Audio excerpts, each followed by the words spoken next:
I have to admit that when I saw that we had to make a live binder and do videos with closed captions, I was overwhelmed, particularly when I looked at the detailed instructions of the live binder and the great examples from other past students.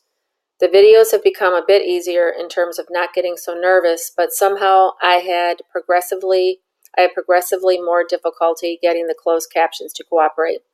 And if the class thinks my final video for each assignment is terrible, you should see the horrendous outtakes. As much as I have dreaded the videos, I think they were worthwhile. Again, dreading the group exercise, it was one of the most important assignments in my opinion. It helped me gel the ideas that were in my head to actually presenting the activity to my group. It was also great to get to know the personalities of my classmates and professor, as I really miss this human aspect, being an online student. Overall, the interaction of my peers was quite helpful. I think that everyone displayed professionalism in their posts and video activity. We all displayed respect for one another and for their opinions and viewpoints, even if we had differing views. There wasn't anything that undermined my learning from other students. For the most part, the other students gave good input for ways to improve my group proposal video. I think the ability to praise others for positives and to provide constructive feedback is an art. It must be done not to degrade or demotivate our fellow students, but to encourage learning. I thank all the students who contributed to my learning and growth this semester, and I look forward to seeing you again in future classes.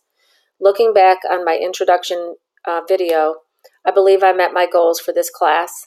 I wanted to have a beginner's toolbox by the end of the class, and I think I have that. I certainly am not proficient in groups nor in all of the theories, but have a good perspective in terms of the components of formulating a group and the leadership qualities needed to carry out a successful group. The most frustrating part of online learning is that there is so much reading, both online and from textbooks. By the end of the evening, after looking at a computer at work and for my classes, my eyes actually burn. I guess this is just a hazard of online classes. An issue which I have to resolve is to save my own work and the information from each class. I am concerned with my overall long-term recall of the material when it comes time for the exam, as I don't have class notes per se. One thing I need to do is save the materials and links that you and each professor have provided and make folders to store the information for later use. One huge thing I've learned with online classes is that I cannot procrastinate because the dominoes fall very quickly. I have done a good job at staying on top of reading and assignments, except for the technical computer glitches I had, which are always frustrating. I think online classes coupled with working full-time has really taught me discipline, diligence, and, like my group proposes, resilience.